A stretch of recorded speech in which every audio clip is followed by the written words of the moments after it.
how do we make the public understand na itong issue ng impeachment, hindi lamang siya tungkol sa kulay, hindi siya tungkol sa kampihan, but it's about accountability. How do we make yung public appreciation aspect doon sa usaping yun?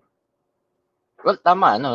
Sabi ko nga, itong removing if you want to remove an impeachable official, one of the reasons is that because we want him or her to become accountable for possibly misbehaving or abusing his or her power.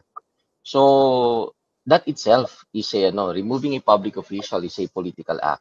Kasi you have to make a decision. Dapat pa ba niya ituloy given the fact na may mga ginawa siyang kasalanan, sabihin natin pang-abuso sa kanyang kapangyarihan, dapat ba natin siyang payagan magpatuloy bilang isang public official or dapat natin tanggalin? So that constitutes, I think, a political act. All right. Ngayon, how much of it is determined by how much of it is legal? Kasi yung pa lang intinding-intindi na ng mga tao na yung impeachment mechanism itong impeachment process ay isang mekanismo upang proteksyonan tayo laban sa mga makakapangyarihang mga opisyal na nagkakamali. Oo, umaabuso sa kanilang kapangyarihan. So, yon pa lang, intindi na ng mga tao, hindi na kinakailangan ipagdiinan pa yun, kasi common sense na lang. Oo, hindi mo na kinakailangan maging abogado, maging senador, o maging judge, o kaya magkaroon ng PhD, upang maintindihan kung para saan ang impeachment. Now, kaya lamang siya umihirap kasi mayroong sa proseso ng pag-impeach ng isang public official, kinakailangan sumunod tayo sa mga alituntunin na sinasabi ng saligang batas. At saka ng iba pa natin mga batas. Lalong-lalo, halimbawa kung nababiolate yung karapatan ng akusado.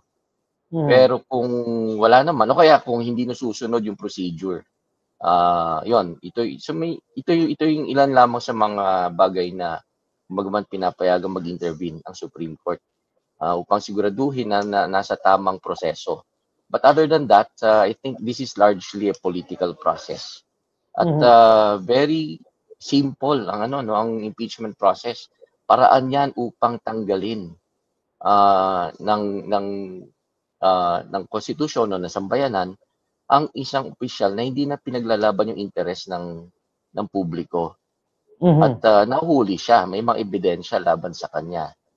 So, yun ang pagkakaintindi ko doon. Hindi naman kinakailangan maging komplikado ito.